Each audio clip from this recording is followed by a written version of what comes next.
ز یک جوهرند چو از وی به درد آورد روزگار دیگر عزفها را نماند قرار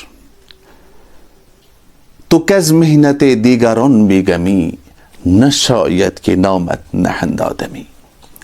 اس کا جو معنی ہے، فرماتے ہیں کہ انسان جو ہیں یہ ایک ہی جوہر سے پیدا کیے گئے ہیں۔ حضرت آدم علیہ السلام کی اولاد ایک ہی باپ سے پیدا کیے گئے ہیں۔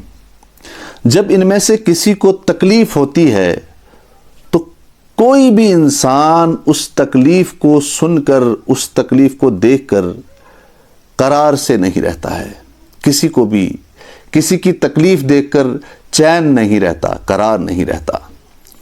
اور اگر یہ سارا کچھ دیکھنے کے بعد، انسان کی تمام تکلیفیں دیکھنے کے بعد، اگر انسان کے دل پہ ذرا اثر نہیں ہوتا ہے تو بقول شیخ سعدی شیرازی رحمۃ اللہ علیہ کہ اس انسان کو انسان کہلانے کا کوئی حق نہیں۔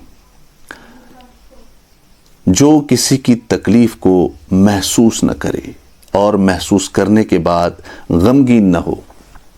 آپ تمام لوگوں کو شاید بخوبی معلوم ہو کہ ضلع کشتواڑ کے دور افتادہ ایک گاؤں کے اندر آگ لگی اور آگ لگنے سے کم و بیش 40 سے 50 گھر آگ کی زد میں آ کر تباہ ہو گئے۔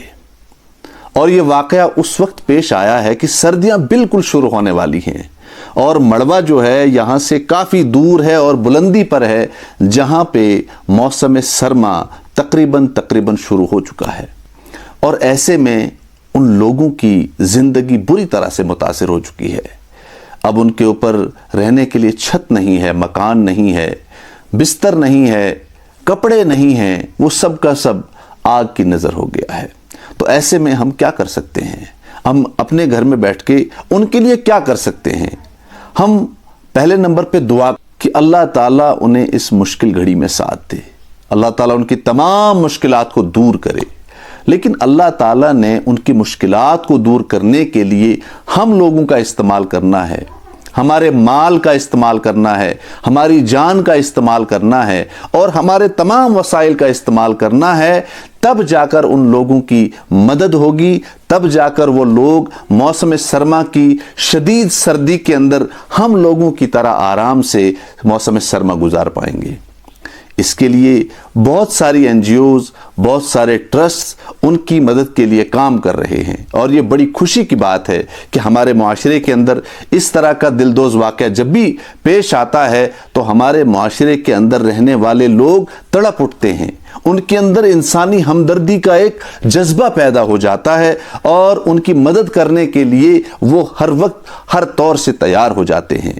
تو میں خاص طور سے تمام لوگوں سے اپیل کرتا ہوں، یہ گزارش کرتا ہوں، مؤدبانہ گزارش کرتا ہوں کہ ان لوگوں کے لیے دل کھول کر امداد دیں، مالی امداد دیں، اسباب ان کے لیے عطیے کے طور پہ دے دیں، جیسے کمبل ہے، کپڑے ہیں، اسی طرح کے جو بھی لوازمات ہیں ان کے، جس سے ان کی مدد ہو سکے۔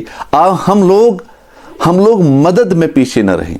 ہمارے پاس جو بھی کوئی ٹرسٹ کے لوگ آتے ہیں، چاہے وہ کوئی بھی ہوں، چاہے وہ کوئی بھی کسی بھی ٹرسٹ کے لوگ ہوں، کسی بھی مذہب کے لوگ ان کی مدد کے لیے آپ کے پاس آتے ہوں، ان کی آپ ضرور مدد کریں، ان کو ضرور مال دیں، تاکہ ہمارے جو وہاں پر بھائی ہیں، چاہے وہ کسی بھی مذہب سے تعلق رکھنے والے ہوں، اس وقت ان کی مدد ہو سکے اور ان کا جو انتظام ہے، ان کے رہنے کا انتظام معقول انتظام ہو سکے۔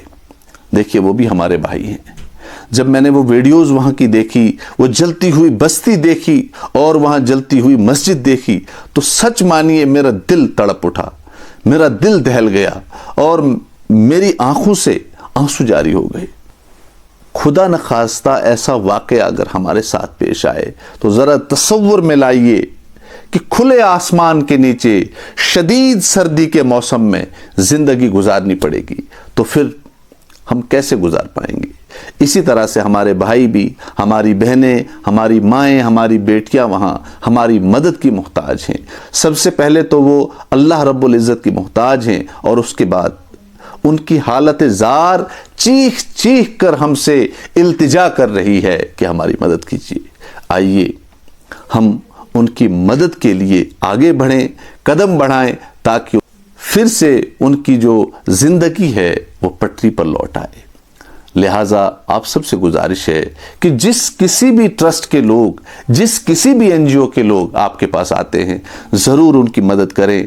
آپ کی مدد سے، آپ کی مالی مدد سے، آپ کی دعاؤں سے وہ ٹرسٹ کے لوگ، وہ این جی اوز کے لوگ ان تک پہنچیں گے اور راحت رسانی کا کام انجام دیں گے۔